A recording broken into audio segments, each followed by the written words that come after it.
जय गुरु जी, शुक्राना गुरु जी। जय श्री कृष्णा। ओम नमो भगवते वासुदेवाय नमः। आज हम आ गए हैं अध्याय 15। ये है गीता का पाठ कर रही हूँ मैं सुमन सैनी। और ये है भागवत गीता। आप सभी दर्शन कीजिए भागवत गीता के। ये और ये मैं पाठ कर रही हूँ गुरु जी ब्लेसिंग कल्याण गीता चैनल पर। और आप सभी इस चैनल को ज़रूर सब्सक्राइब कर लीजिए और वीडियो को ज़्यादा से ज़्यादा शेयर कीजिएगा, वीडियो लाइक कीजिएगा, ताकि ज़्यादा से ज़्यादा लोग गीता का पाठ सुन सकें। अध्याय 15 पुरुषोत्तम योग। तो कृष्ण भगवान जी क्या कह रहे हैं सुनिए।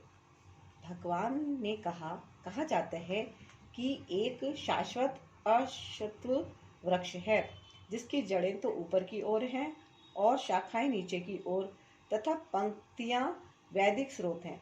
जो इस वृक्ष को जानता है वे वेदों का ज्ञाता है।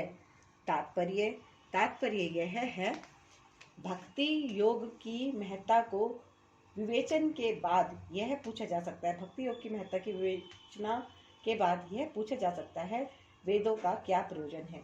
इस अध्याय में बताया गया है कि वैदिक अध्ययन का प्रयोजन कृष्ण को समझना है। अतः जो कृष्ण भावना भावित है, जो भक्ति में रत है, वह वेदों को पहले से जानता है।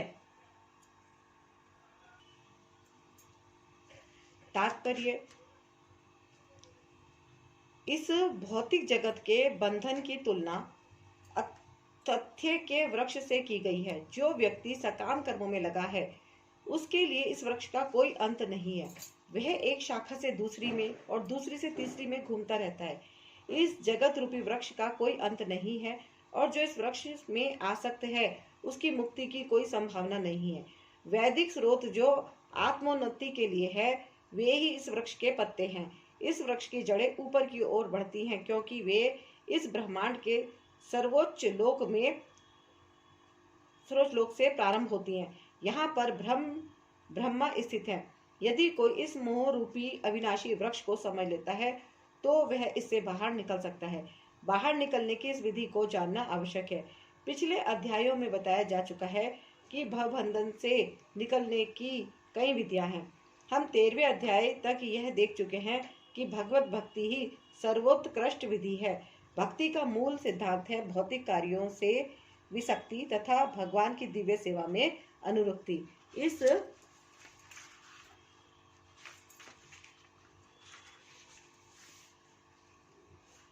अध्याय के प्रारंभ में संसार से आसक्ति तोड़ने की विधि का वर्णन हुआ है। इस संसार की जड़ें ऊपर को बढ़ती हैं। इसका अर्थ है कि ब्रह्मांड के सर्वोच्च लोक से पूर्ण भौतिक पदार्थ से यह प्रक्रिया शुरू होती है।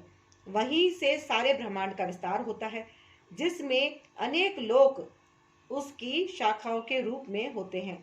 इसके फल जीवों के कर्मों के फल के अर्थात धर्म अर्थ काम तथा मोक्ष के घोतक है। यद्यपि इस संसार में ऐसे वृक्ष का जिसकी शाखाएं नीचे की ओर हों तथा जड़ें ऊपर की ओर हों कोई अनुभव नहीं है, किंतु बात कुछ ऐसी ही है। ऐसा वृक्ष जलाशय के निकट पाया जा सकता है। हम देख सकते हैं जलाशय के तट पर उगे वृक्ष का प्रतिबिंब जल में पड़ता है तो उसकी जड़ें ऊपर तथा शाखाएं नीचे की ओर दिखती हैं। दूसरे शब्दों में यह जगत रूपी वृक्ष आध्यात्मिक जगत रूपी वास्तविक वृक्ष का प्रतिबिंब मात्र है। इस आध्यात्मिक जगत का प्रतिबिंब हमारी इच्छाओं में स्थित है। जिस प्रकार वृक्ष का प्रतिबिंब जल में रहता है, इच्छा ही इस प्रतिबिंबित भौतिक प्रकाश में वस्तुओं के स्थित होने का कारण है। जो व्यक्ति इस भौतिक जगत से बाहर निकलना चाहता है उसे वैश्लेषिक अध्ययन के माध्यम से इस वृक्ष को भली भांति जान लेना चाहिए। फिर वह इस वृक्ष से अपना संबंध विच्छेद कर सकता है। यह वृक्ष वास्तविक वृक्ष का प्रतिबिंब होने के कारण वास्तविक प्रतिरूप है। आध्यात्मिक जगत में सब कुछ है। ब्रह्मा को निर्विशेषवादी इस भौतिक वृक्ष का मूल मानते हैं और सांख्य दर्शन के अनुसार इसी मूल से पहले प्रकृति पुरुष और तब 3 गुण निकलते हैं। और सांख्य दर्शन के अनुसार इसी मूल से पहले प्रकृति पुरुष और तत्व 3 गुण निकलते हैं और फिर 5 स्थूल तत्व पंच महाभूत फिर 10 इंद्रियां, दशेंद्रिय, मन आदि। इस प्रकार वे सारे संसार को 24 तत्वों में विभाजित करते हैं। यदि ब्रह्म समस्त अभिव्यक्तियों का केंद्र है तो एक प्रकार से यह भौतिक जगत 180 अंश गोलार्ध में है और दूसरे 180 अंश गोलार्ध में आध्यात्मिक जगत है। चूंकि यह भौतिक जगत उल्टा प्रतिबिंब है, अतः आध्यात्मिक जगत में भी इसी प्रकार की विविधता होनी चाहिए। प्रकृति परमेश्वर की बहिरंगा शक्ति है और पुरुष साक्षात परमेश्वर है। इसकी व्याख्या भगवत गीता में हो चुकी है। चूंकि यह अभिव्यक्ति भौतिक है, अतः क्षणिक है। प्रतिबिंब भी क्षणिक होता है, क्योंकि कभी वह दिखता है और कभी नहीं दिखता, परंतु वह स्रोत जहाँ से यह प्रतिबिंब प्रतिबिंबित होता है शाश्वत है। वास्तविक वृक्ष के भौतिक प्रतिबिंब का विच्छेदन करना होता है। जब कोई कहता है कि अमुक व्यक्ति वेद जानता है, तो इससे समझा जाता है कि वह इस जगत की आसक्ति से विच्छेद करना जानता है। यदि वह इस विधि को जानता है तो समझे कि वह वास्तव में वेदों को जानता है। जो व्यक्ति वेदों के कर्म कांड द्वारा आकृष्ट होता है, वह इस वृक्ष की सुंदर हरी पत्तियों से आकृष्ट होता है। वह वेदों के वास्तविक उद्देश्य को नहीं जानता। वेदों का उद्देश्य भगवान ने स्वयं प्रकट किया है और वह है इस प्रतिबिंबित वृक्ष को काटकर आध्यात्मिक जगत के वास्तविक वृक्ष को प्राप्त करना। इस वृक्ष की शाखाएं ऊपर तथा नीचे फैली हुई हैं और प्रकृति के 3 गुणों द्वारा पोषित हैं। इसकी टहनियां इंद्रिय विषय हैं। इस वृक्ष की जड़ें नीचे की ओर भी जाती हैं, जो मानव समाज के सकाम कर्मों में बंधी हुई है। तात्पर्य, अश्वत्थ वृक्ष की यहाँ और भी व्याख्या की गई है। इसकी शाखाएं चतुर्दिक फैली हुई हैं। निचले भाग में जीवों की विभिन्न योनियां हैं, यथा मनुष्य, पशु, घोड़े, गाय, कुत्ते, बिल्लियां आदि। ये सभी वृक्ष की शाखाओं के निचले भाग में स्थित हैं। लेकिन दूसरे भाग में जीवों की उच्च योनियां हैं, यथा देव, गंधर्व तथा अन्य बहुत सी उच्चतर योनियां। जिस प्रकार सामान्य वृक्ष का पोषण जल से होता है, उसी प्रकार यह वृक्ष प्रकृति के 3 गुणों द्वारा पोषित है। कभी कभी हम देखते हैं कि जलाभाव से कोई भूखंड वीरान हो जाता है, तो कोई खंड लहलहाता है। इसी प्रकार जहाँ प्रकृति के किन्हीं विशेष गुणों का आनुपातिक आधिक्य होता है, वहाँ उसी के अनुरूप जीवों की योनियां प्रकट होती हैं। वृक्ष की टहनियां इंद्रिय विषय हैं। विभिन्न गुणों के विकास से हम विभिन्न प्रकार की इंद्रियों का विकास करते हैं और इन इंद्रियों के द्वारा हम विभिन्न इंद्रिय विषयों का भोग करते हैं। शाखाओं के सिरे इंद्रियां हैं, यथा कान, नाक, आंख आदि, जो विभिन्न इंद्रिय विषयों के भोग में आ सकते हैं। टहनियां शब्द, रूप, स्पर्श आदि इंद्रिय विषय हैं। सहायक जड़ें राग तथा द्वेष हैं, जो विभिन्न प्रकार के कष्ट तथा इंद्रिय भोग के विभिन्न रूप हैं। धर्म अधर्म की प्रवृत्तियां इन्हीं गौड़ जड़ों में उत्पन्न हुई मानी जाती हैं, जो चारों दिशाओं में फैली हैं। वास्तविक जड़ तो ब्रह्मलोक में है, किंतु अन्य जड़ें मृत्युलोक में है। जब मनुष्य उच्च लोक में पुण्य कर्मों का फल भोग चुकता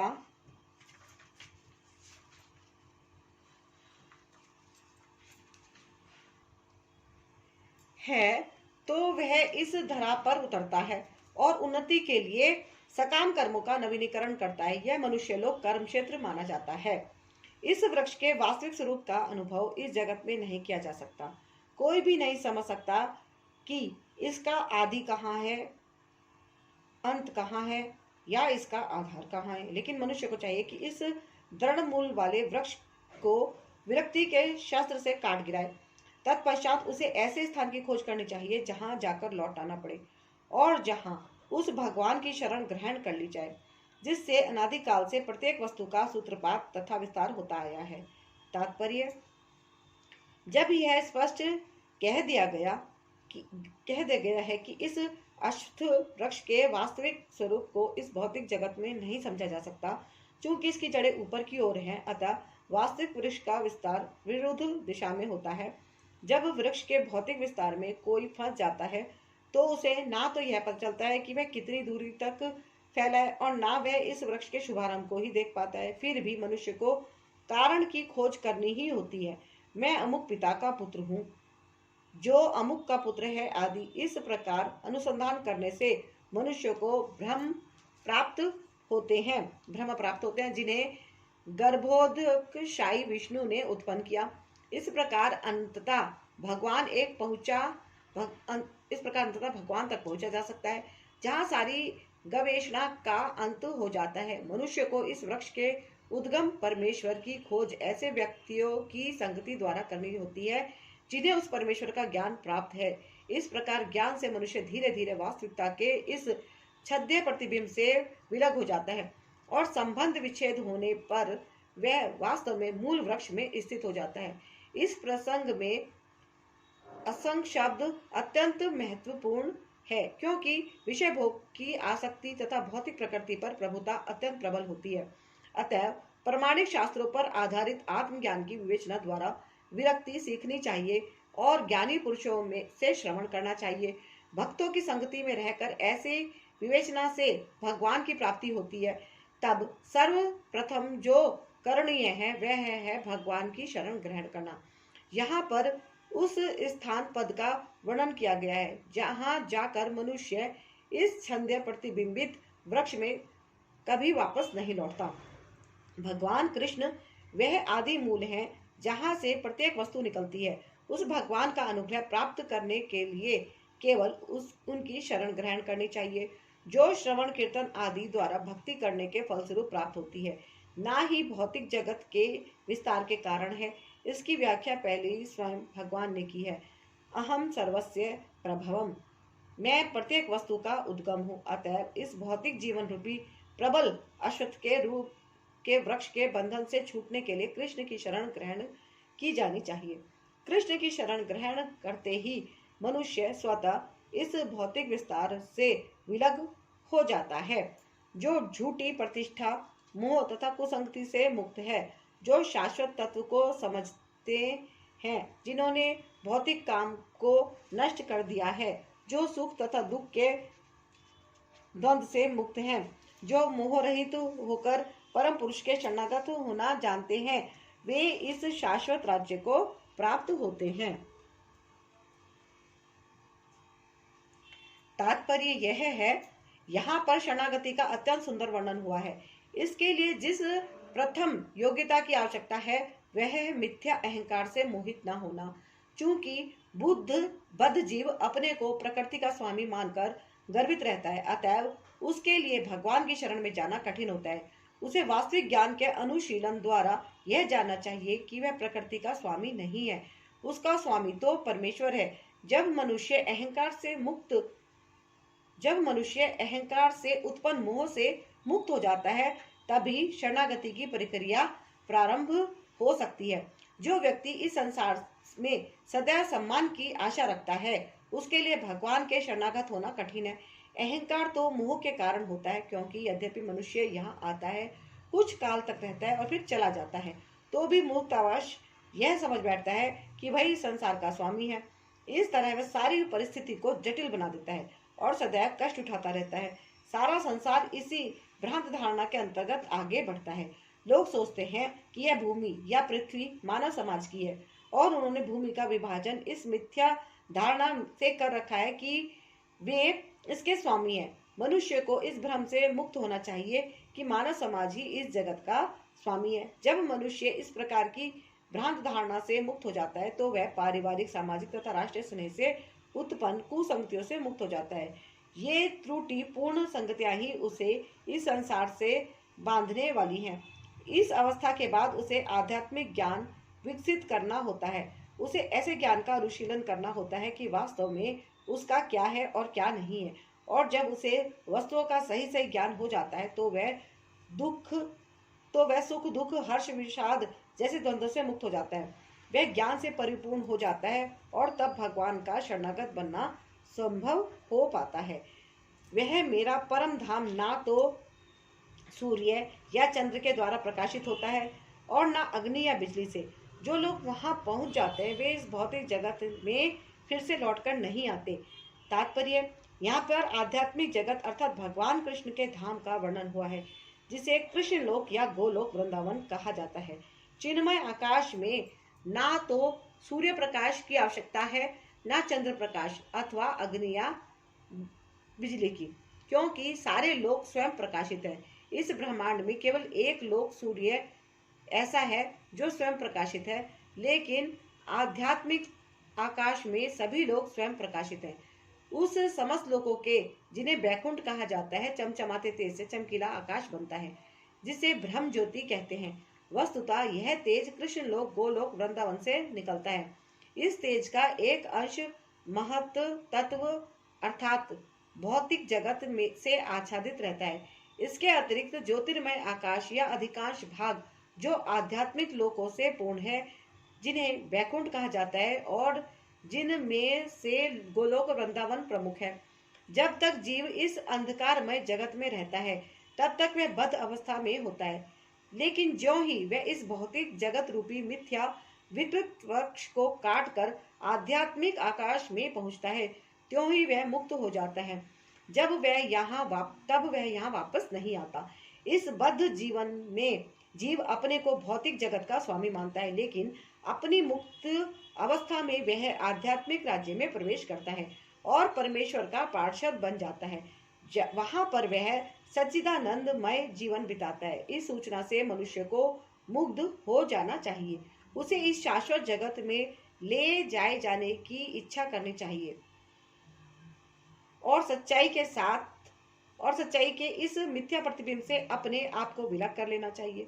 जो इस संसार से अत्यधिक आसक्त है, उसके लिए इस आसक्ति का छेदन करना दुष्कर होता है, लेकिन यदि वह कृष्ण भावनामृत को ग्रहण कर ले तो उसके क्रमश छूट जाने की संभावना है। उसे ऐसे भक्तों की संगति करनी चाहिए जो कृष्ण भावना भावित होते हैं। उसे ऐसा समाज खोजना चाहिए जो कृष्ण भावनामृत के प्रति समर्पित हो और उसे भक्ति करनी सीखनी चाहिए। इस प्रकार वह संसार के प्रति अपनी आसक्ति विच्छेद कर सकता है। यदि कोई चाहे कि केसरिया वस्त्र पहनने से भौतिक जगत के आकर्षण से विच्छेद हो जाएगा, तो ऐसा संभव नहीं है। उसे भगवत भक्ति के प्रति आसक्त होना पड़ेगा। अतएव मनुष्य को चाहिए कि गंभीरता पूर्वक समझे कि 12वें अध्याय में भक्ति का जैसा वर्णन है, वही वास्तविक वृक्ष की इस मिथ्या अभिव्यक्ति से बाहर निकलने का एकमात्र साधन है। 14वें अध्याय में बताया गया है कि भौतिक प्रकृति द्वारा सारी विधियां दूषित हो जाती हैं, केवल भक्ति ही शुद्ध रूप से दिव्य है। यहाँ परम मम शब्द बहुत महत्वपूर्ण है। वास्तव में जगत का कोना कोना भगवान की संपत्ति है, परंतु दिव्य जगत परम है और वह ऐश्वर्यों से पूर्ण है। कठोपनिषद में भी इसकी पुष्टि की गई है कि दिव्य जगत में सूर्य प्रकाश, चंद्र प्रकाश या तारागण की कोई आवश्यकता नहीं है, क्योंकि समस्त आध्यात्मिक आकाश भगवान की आंतरिक शक्ति से प्रकाशमान है। उस परम धाम तक केवल शरणागति से ही पहुंचा जा सकता है, अन्य किसी साधन से नहीं। इस बद्ध जगत में सारे जीव मेरे शाश्वत अंश हैं। बद्ध जीवन के कारण वे 6 इंद्रियों से घोर संघर्ष कर रहे हैं, जिनमें मन भी सम्मिलित है। तात्पर्य, इस श्लोक में जीव का स्पष्ट स्वरूप स्पष्ट है। जीव परमेश्वर का सनातन रूप से सूक्ष्म अंश है। ऐसा नहीं है कि बद्ध जीवन में वह एक व्यक्तित्व धारण करता है और मुक्त अवस्था में वह परमेश्वर से एकाकार हो जाता है। वह सनातन का अंश रूप है। यहाँ पर स्पष्टता सनातन कहा गया है। वेद वचन के अनुसार परमेश्वर अपने आप को असंख्य रूपों में प्रकट करके विस्तार करते हैं, जिनमें से व्यक्तिगत विस्तार विष्णुत्व कहलाते हैं और गौण विस्तार जीव कहलाते हैं। दूसरे शब्दों में विष्णु तत्व निजी विस्तार स्वांश है और जीव विभित्रांश पृथकीकृत अंश है। अपने श्वास द्वारा वे भगवान राम, नरसिंह देव, विष्णु मूर्ति तथा वैकुंठ लोक के प्रधान देवों के रूप में प्रकट होते हैं।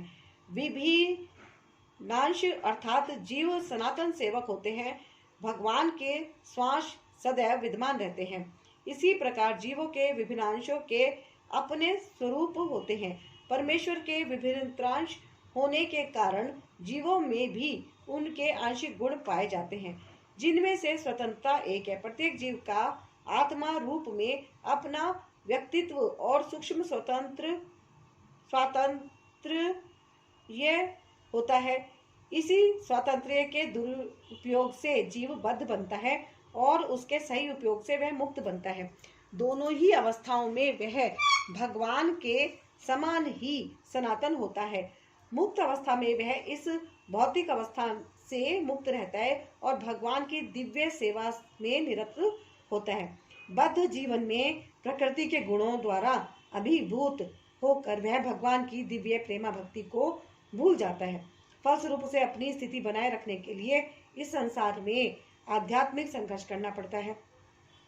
न केवल मनुष्य तथा कुत्ते बिल्ली जैसे जीव अपितु इस भौतिक जगत के बड़े बड़े नियंता यथा ब्रह्म शिव तथा विष्णु तक परमेश्वर के अंश है।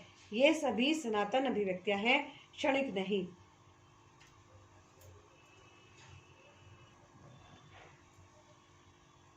कर्षति संघर्ष करना शब्द अत्यंत सार्थक है। बद्ध जीव मानो लोह श्रृंखलाओं से बंधा हो। वह मिथ्या अहंकार से बंधा रहता है और मन मुख्य कारण है जो उसे इस भवसागर की ओर धकेलता है। जब मन सतोगुण में रहता है तो उसके कार्यकलाप अच्छे होते हैं। जब रजोगुण में रहता है तो उसके कार्यकलाप कष्टकारक होते हैं और जब वह तमोगुण में होता है तो वह जीवन की निम्न योनियों में चला जाता है। लेकिन इस श्लोक से यह स्पष्ट है कि बद्ध जीव मन तथा इंद्रियों समेत भौतिक शरीर से अवतरित है और जब वह मुक्त हो जाता है तो यह भौतिक आवरण नष्ट हो जाता है, लेकिन उसका आध्यात्मिक शरीर अपने व्यष्टि रूप में प्रकट होता है। मध्यान्दियानायन श्रुति में यह सूचना प्राप्त है। यहाँ यह बताया गया है कि जब जीव अपने इस भौतिक शरीर को त्यागता है और आध्यात्मिक जगत में प्रवेश करता है तो उसे पुनः आध्यात्मिक शरीर प्राप्त होता है जिससे वह भगवान का साक्षात्कार कर सकता है। यह है उनसे आमने सामने बोल सकता है और सुन सकता है तथा जिस रूप में भगवान है उन्हें समझ सकता है। स्मृति से भी यह ज्ञात होता है। वैकुंठ में सारे जीव भगवान जैसे शरीरों में रहते हैं। यहाँ जहाँ तक शारीरिक बनावट का प्रश्न है, अंश रूप जीवों तथा विष्णु मूर्ति के विस्तारों अंशों में कोई अंतर नहीं होता। दूसरे शब्दों में भगवान की कृपा से मुक्त होने पर जीव को आध्यात्मिक शरीर प्राप्त होता है। ममैवांश शब्द भी अत्यंत सार्थक है, जिसका अर्थ है भगवान का अंश ऐसा नहीं होता जैसा किसी पदार्थ का टूटा खंड अंश। हम द्वितीय अध्याय में देख चुके हैं कि आत्मा के खंड नहीं किए जा सकते। इस खंड की भौतिक दृष्टि से अनुभूति नहीं हो पाती। यह पदार्थ की भांति नहीं है जिसे चाहो तो कितने ही खंड कर दो और उन्हें पुनः जोड़ दो। ऐसी विचारधारा यहाँ पर लागू नहीं होती क्योंकि संस्कृत के सनातन शब्द का प्रयोग हुआ है। विभिन्न त्रांश सनातन है। द्वितीय अध्याय के आरंभ में यह भी कहा गया है कि प्रत्येक व्यक्ति के शरीर में भगवान का अंश विद्यमान है। वह अंश जब शारीरिक बंधन से मुक्त हो जाता है तो आध्यात्मिक आकाश में वैकुंठ लोक में अपना आदि आध्यात्मिक शरीर प्राप्त कर लेता है जिससे वह भगवान की संगति का लाभ उठाता है। किंतु ऐसा समझा जा सकता है कि जीव भगवान का अंश होने के कारण गुणात्मक दृष्टि से भगवान के ही समान है। जिस प्रकार स्वर्ण के अंश भी स्वर्ण होते हैं,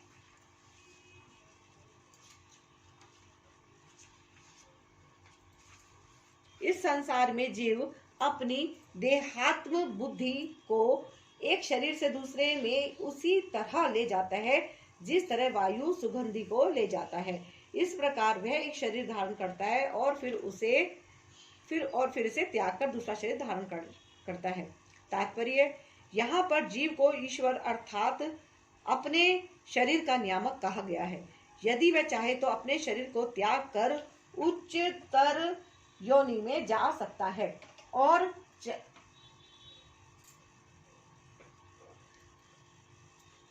चाहे तो निम्न योनि में जा सकता है।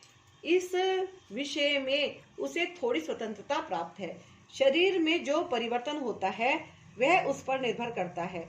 मृत्यु के समय वह जैसी चेतना बनाए रखता है वही उसे दूसरे शरीर तक ले जाती है।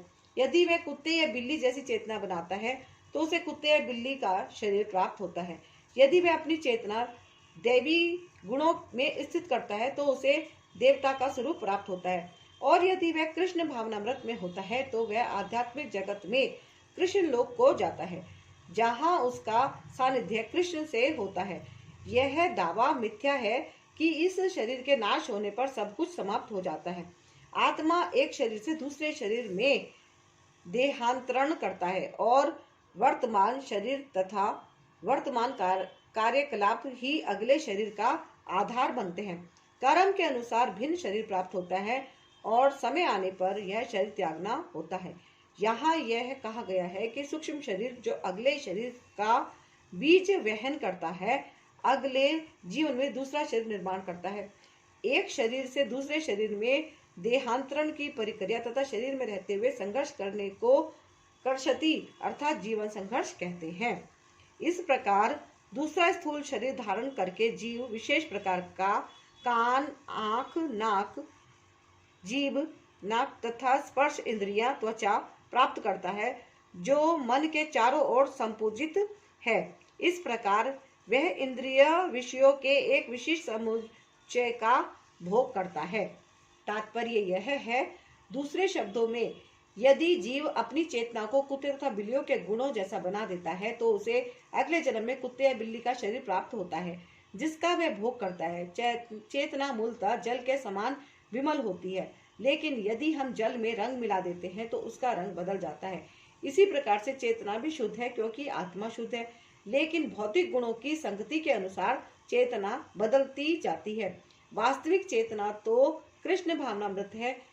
अतः जब कोई कृष्ण भावनामृत में स्थित होता है तो वह शुद्धतर जीवन बिताता है।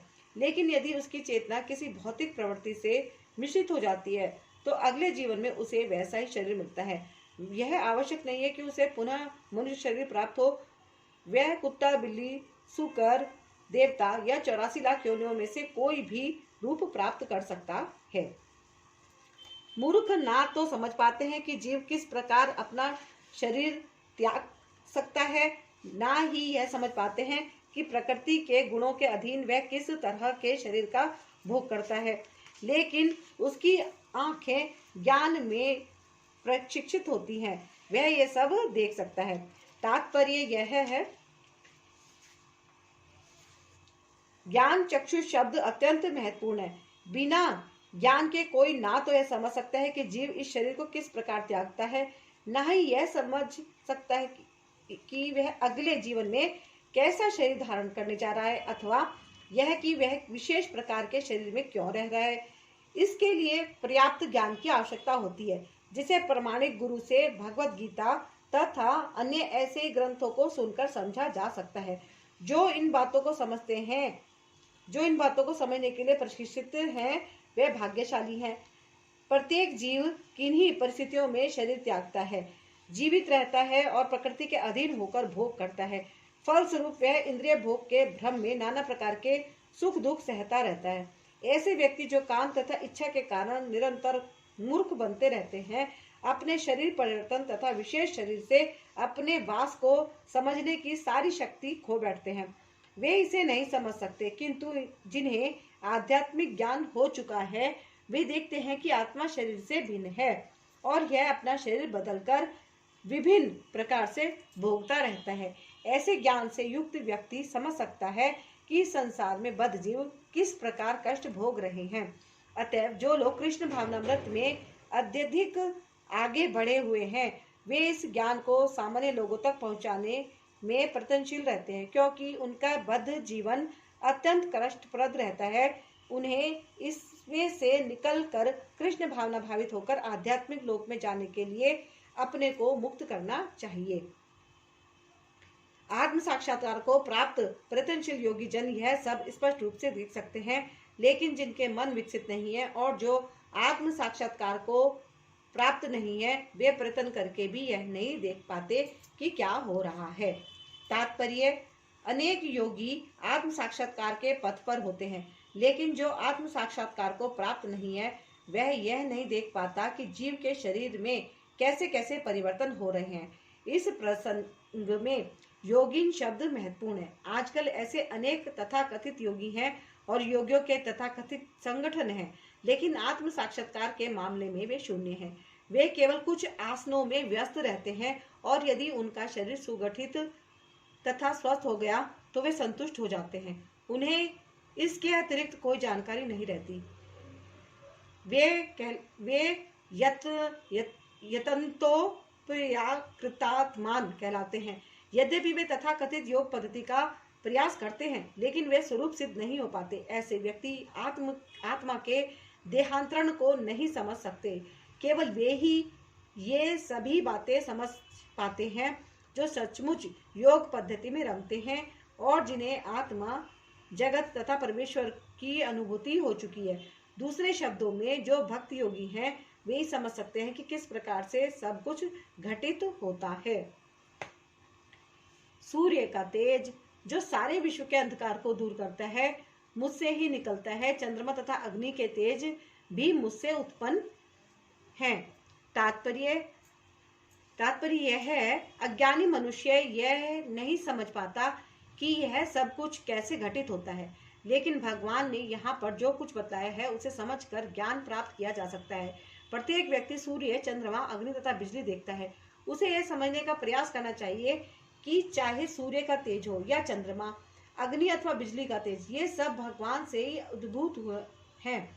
कृष्ण भावनामृत का प्रारंभ इस भौतिक जगत में बद्ध जीव की उन्नति करने के लिए काफी अवसर प्रदान करता है। जीव मूलतः परमेश्वर के अंश है और भगवान यहाँ पर इंगित कर रहे हैं कि जीव किस प्रकार भगवत धाम को प्राप्त कर सकते हैं। इस श्लोक से हम यह समझ सकते हैं कि सूर्य संपूर्ण सौर मंडल को प्रकाशित कर रहा है। ब्रह्मांड अनेक है और सौर मंडल भी अनेक है। सूर्य, चंद्रमा तथा लोक भी अनेक हैं, लेकिन प्रत्येक ब्रह्मांड में केवल एक सूर्य है। भगवत गीता में कहा गया है कि चंद्रमा भी एक नक्षत्र है। सूर्य का प्रकाश परमेश्वर के आध्यात्मिक आकाश में आध्यात्मिक तेज के कारण है। सूर्योदय के साथ ही मनुष्य के कार्यकलाप प्रारंभ हो जाते हैं। वे भोजन पकाने के लिए अग्नि जलाते हैं और फैक्ट्रियां चलाने के लिए भी अग्नि जलाते हैं। अग्नि की सहायता से अनेक कार्य किए जाते हैं। अतएव सूर्योदय, अग्नि तथा चंद्रमा की चांदनी जीवों को अत्यंत सुहावने लगते हैं। उनकी सहायता के बिना कोई जीव नहीं रह सकता। अतएव यदि मनुष्य ये जान ले कि सूर्य, चंद्रमा तथा अग्नि का प्रकाश तथा तेज भगवान श्री कृष्ण से उद्भूत हो रहा है, तो उसमें कृष्ण भावनामृत का सूत्रपात हो जाता है। चंद्रमा के प्रकाश से सारी वनस्पतियां घोषित होती हैं। चंद्रमा का प्रकाश इतना आनंदप्रद है कि लोग सरलता से समझ सकते हैं कि वे भगवान कृष्ण की कृपा से ही जी रहे हैं। उनकी कृपा के बिना ना तो सूर्य होगा, ना चंद्रमा, ना अग्नि, और सूर्य, चंद्रमा तथा अग्नि के बिना हमारा जीवित रहना असंभव है।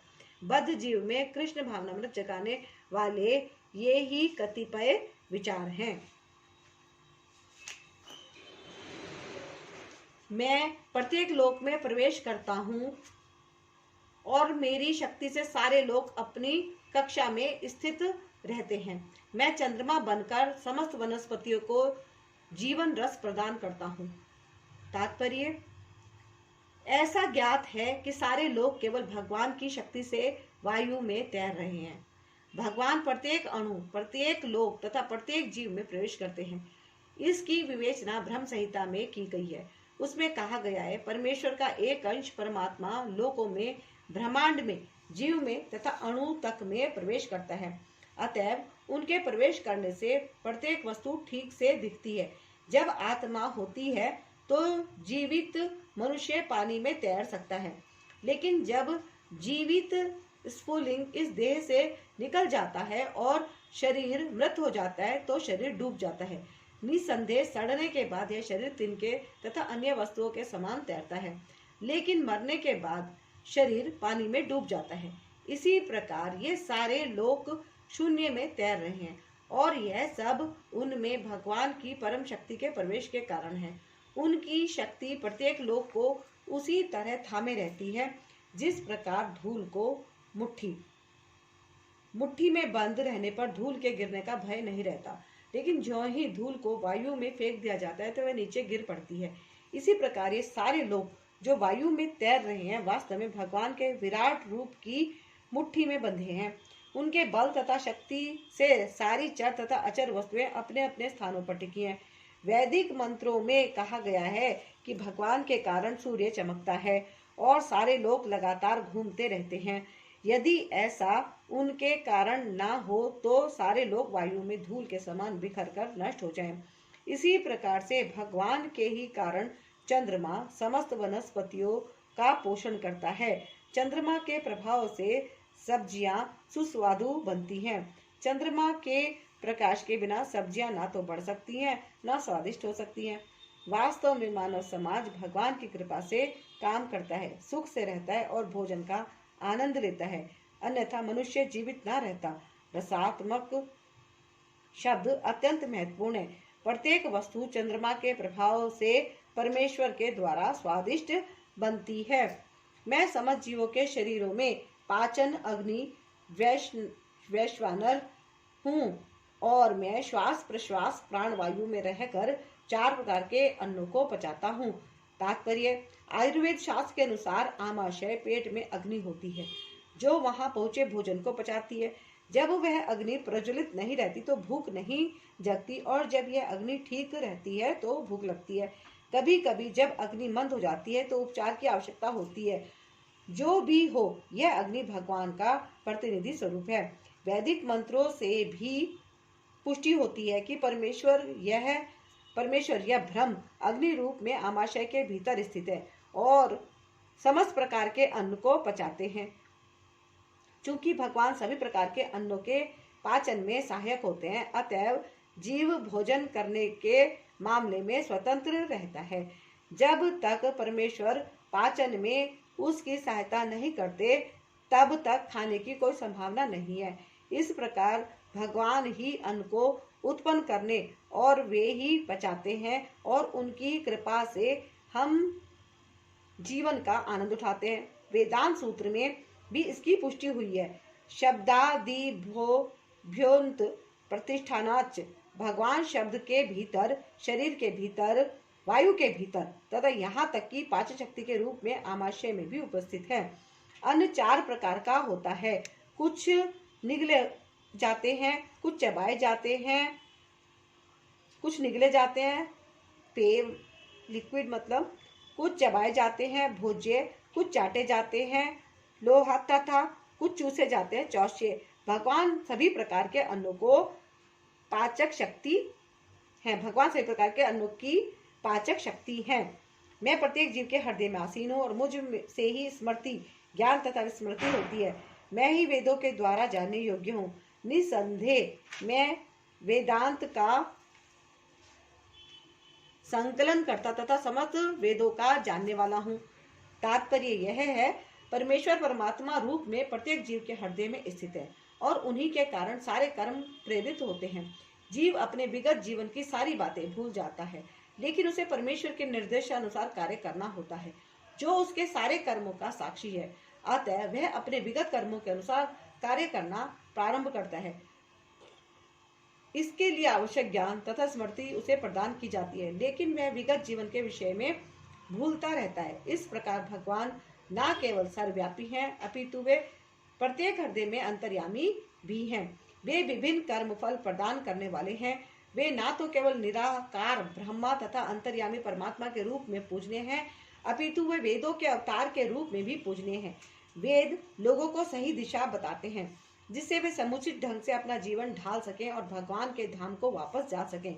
वेद भगवान कृष्ण विषयक ज्ञान प्रदान करते हैं और अपने अवतार व्यास देव के रूप में कृष्ण ही वेदांत सूत्र के संकलन करता है। व्यास देव द्वारा श्रीमद् भागवत के रूप में किया गया वेदांत सूत्र का भाष्य वेदांत सूत्र की वास्तविक सूचना प्रदान करता है। भगवान इतने पूर्ण हैं कि बद्ध जीवों के उद्धार हेतु वे इसके अन्न के प्रदाता एवं पाचक हैं, उसके कार्यकलापों के साक्षी हैं तथा वेदों के रूप में ज्ञान के प्रदाता हैं। वे भगवान श्री कृष्ण के रूप में भगवत गीता के शिक्षक हैं। वे बद्ध जीव द्वारा पूज्य हैं। इस प्रकार ईश्वर सर्व कल्याण प्रद तथा सर्वदयामय है। अतः प्रविष्ट शास्त्र जना नाम जीव ज्यों ही अपने शरीर को छोड़ता है इसे भूल जाता है। लेकिन परमेश्वर द्वारा प्रेरित होने पर वह फिर से काम करने लगता है।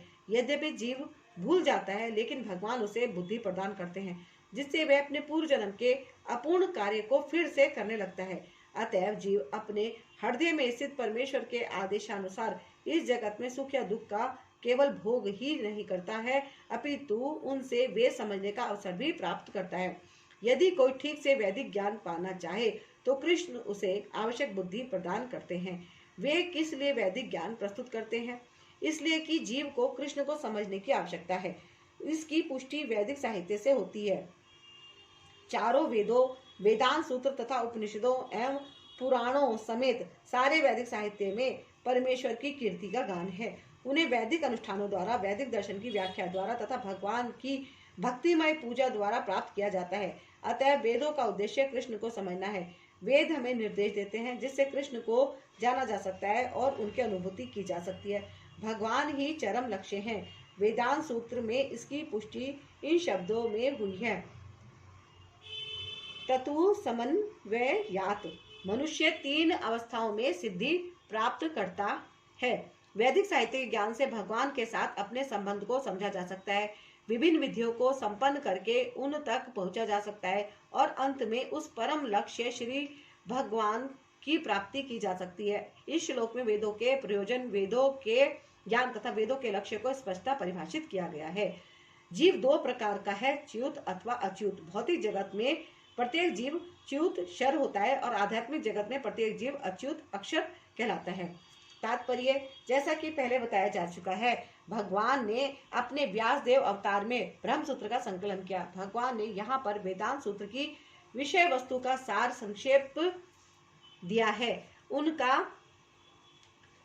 कहना है कि जीव जिनकी संख्या अनंत है 2 श्रेणियों में विभाजित किए जा सकते हैं, च्युत तथा अच्युत। जीव भगवान के सनातन पृथकीकृत अंश विभिन्नांश हैं। जब उनका संसर्ग भौतिक जगत में होता है तो वे जीवभूत कहलाते हैं। यहाँ पर सर्वाणी भूतानी पद प्रयुक्त हुआ है, जिसका अर्थ है कि जीव च्युत है, लेकिन जो जीव परमेश्वर से एकत्व स्थापित कर लेते हैं वे अच्युत कहलाते हैं। एकत्व का अर्थ यह नहीं कि उनकी अपनी निजी सत्ता नहीं है, बल्कि यह है कि दोनों में भिन्नता नहीं है। वे जब सृजन के प्रयोजन को मानते हैं, निसंदेह आध्यात्मिक जगत में सृजन जैसी कोई वस्तु नहीं है, लेकिन चूंकि जैसा कि वेदांत सूत्र में कहा गया है, भगवान समस्त उद्भवों के स्रोत हैं, अतएव यहाँ पर इस विचारधारा की व्याख्या की गई है। भगवान श्री कृष्ण के कथनानुसार जीवों की 2 श्रेणियां हैं। वेदों में इसके प्रमाण मिलते हैं, अतएव इसमें संदेह करने का प्रश्न ही नहीं उठता। इस संसार में संघर्षरत सारे जीव मन तथा 5 इंद्रियों से युक्त शरीर वाले हैं, जो परिवर्तनशील है। जब तक जीव बद्ध है तब तक उसका शरीर पदार्थ के संसर्ग से बदलता रहता है। चूंकि पदार्थ बदलता रहता है, इसलिए जीव बदलते प्रतीत होते हैं, लेकिन आध्यात्मिक जगत में शरीर पदार्थ से नहीं बना होता, अतएव उसमें परिवर्तन नहीं होता। भौतिक जगत में जीव 6 परिवर्तनों से गुजरता है: जन्म, वृद्धि, अस्तित्व, प्रजनन, क्षय तथा विनाश। ये भौतिक शरीर के परिवर्तन हैं। लेकिन आध्यात्मिक जगत में शरीर परिवर्तन नहीं होता। वहाँ न जरा है, न जन्म और न मृत्यु। वे सब एकावस्था में रहते हैं। शर सर्वाणी भूतानी। जो भी जीव आदि जीव ब्रह्मा से लेकर शूद्र चींटी तक भौतिक प्रकृति के संसर्ग में आता है, वह अपना शरीर बदलता है। अतएव ये सब शर या च्युत हैं, किंतु आध्यात्मिक जगत में वे मुक्त जीव सदा एकावस्था में रहते हैं। इन दोनों के अतिरिक्त एक परम पुरुष परमात्मा है, जो साक्षात अविनाशी भगवान है और जो 3 लोकों में प्रवेश करके उनका पालन कर रहा है। तात्पर्य, इस श्लोक का भाव कठोपनिषद तथा श्वेताश्वर उपनिषद में अत्यंत सुंदर ढंग से व्यक्त हुआ है। वहाँ यह कहा गया है कि असंख्य जीवों के नियंता, जिनमें से कुछ बद्ध हैं और कुछ मुक्त हैं, एक परम पुरुष है जो परमात्मा है। उपनिषद का श्लोक इस प्रकार है: नित्यो नित्यानाम चेतन श्वेतना नाम। सारांश यह है कि बद्ध तथा मुक्त दोनों प्रकार के जीवों में से एक परम पुरुष भगवान होता है, जो उन सबका पालन करता है। और उन्हें अपने कर्मों के अनुसार भोग की सुविधा प्रदान करता है। वह भगवान परमात्मा रूप में उनके हृदय में स्थित है। जो बुद्धिमान व्यक्ति उन्हें समझ सकता है वही पूर्ण शांति लाभ कर सकता है, अन्य कोई नहीं। चूंकि मैं क्षर तथा अक्षर दोनों के परे हूँ और चूंकि मैं सर्वश्रेष्ठ हूँ, अतएव मैं जगत में तथा वेदों में परम पुरुष के रूप में विख्यात हूँ। तात्पर्य यह है, भगवान कृष्ण से बढ़कर कोई नहीं है, ना तो बद्ध जीव ना मुक्त जीव, अतः वे पुरुषोत्तम है। अब यह स्पष्ट हो चुका है कि जीव तथा भगवान व्यष्टि है। अंतर इतना है कि जीव चाहे बद्ध अवस्था में रहे या मुक्त अवस्था में, वह शक्ति में भगवान की अकल्पनीय शक्तियों से बढ़कर नहीं हो सकता। ये सोचना गलत है कि भगवान तथा जीव समान स्तर पर हैं, यह या सब प्रकार से एक समान है। इनके व्यक्तित्वों में सदैव श्रेष्ठता तथा निम्नता बनी रहती है। अतएव शब्द अत्यंत सार्थक है, भगवान से बढ़कर कोई नहीं है। लोहे शब्द पौरुष आगम स्मृति शास्त्र में के लिए आया है, जैसा कि निरुक्ति कोश में पुष्टि की गई है। लोकते वेदार्थों ने वेदों का प्रयोजन स्मृति शास्त्रों में विवेचित है। भगवान के अंतर्यामी परमात्मा स्वरूप का भी वेदों में वर्णन हुआ है। निम्नलिखित श्लोक वेदों में आया है। ताव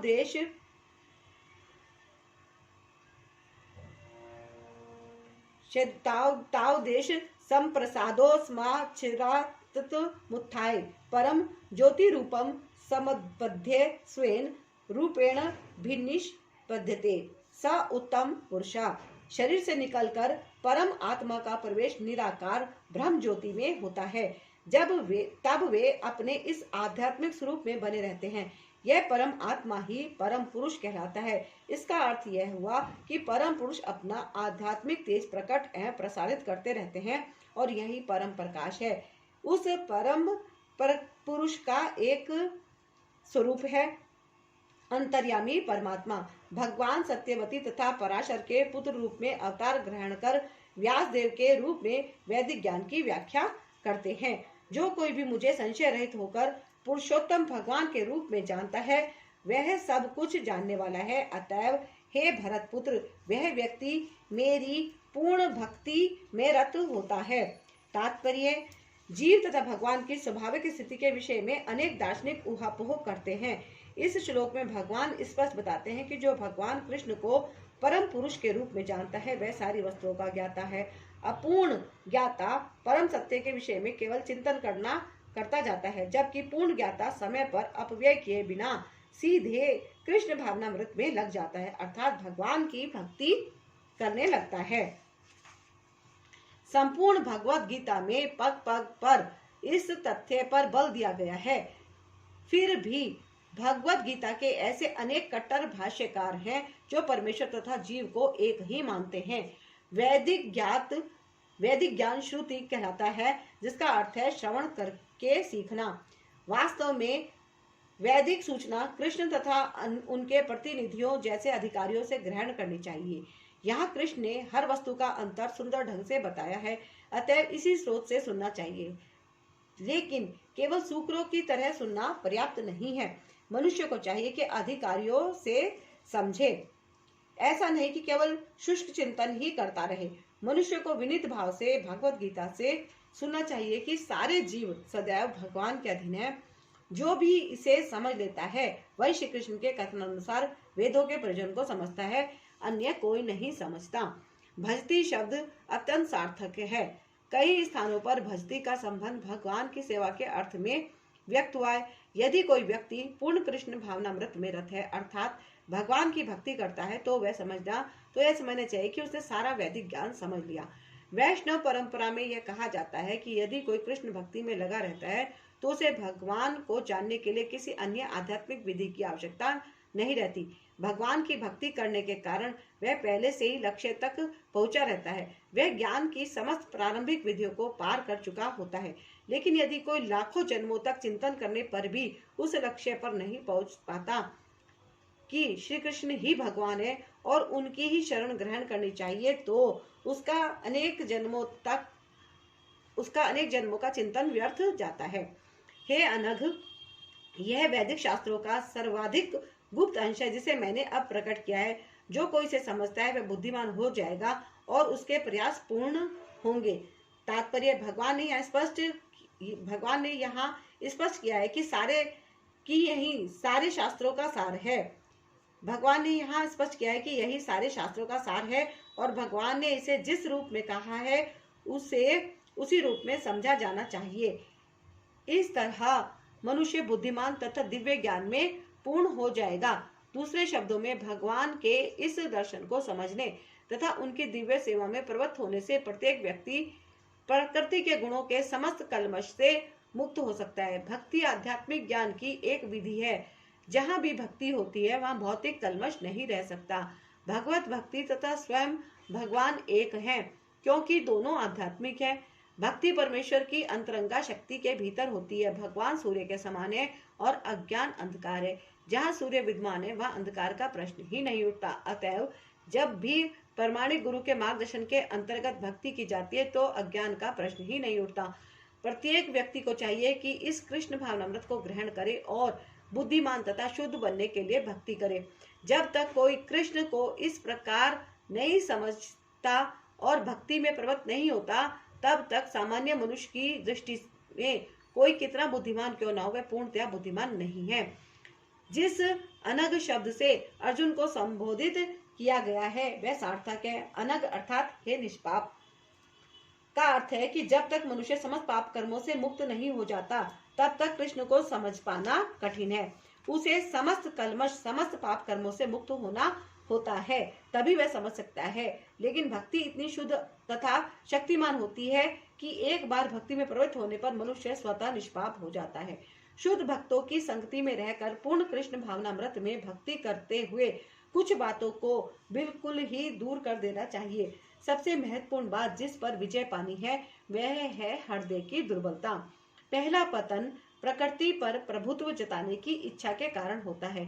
इस तरह मनुष्य भगवान की दिव्य प्रेमा भक्ति को त्याग देता है। दूसरी हृदय की दुर्बलता है कि जब कोई अधिकाधिक प्रभुत्व जताने की इच्छा करता है तो वह भौतिक पदार्थ के स्वामित्व के प्रति आसक्त हो जाता है। इस संसार की सारी समस्याएं इन्हीं हृदय की दुर्बलताओं के कारण है। इस अध्याय के प्रथम 5 श्लोकों में हृदय की इन्हीं दुर्बलताओं से अपने को मुक्त करने की विधि का वर्णन हुआ है और छठे श्लोक से अंतिम श्लोक तक पुरुषोत्तम योग की विवेचना हुई है। इस प्रकार श्रीमद् भगवद गीता के 15वें अध्याय पुरुषोत्तम योग का भक्ति वेदांत तात्पर्य पूर्ण हुआ। बोलो श्री कृष्ण भगवान की जय। जय गुरु जी, शुक्राना गुरु जी। तो ये अभी हमारा 15 अध्याय समाप्त हुआ। इसको मैंने पूरा पाठ किया है और ये आप सभी लोग ध्यान पूर्वक सुनिएगा और आगे सबके साथ शेयर जरूर कीजिएगा।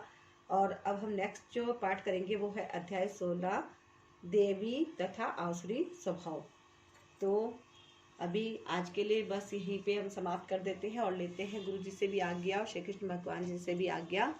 और वीडियो को जरूर लाइक कीजिएगा, शेयर कीजिएगा। चैनल पर अगर आप नए हैं तो सब्सक्राइब जरूर कीजिएगा। जय श्री कृष्ण।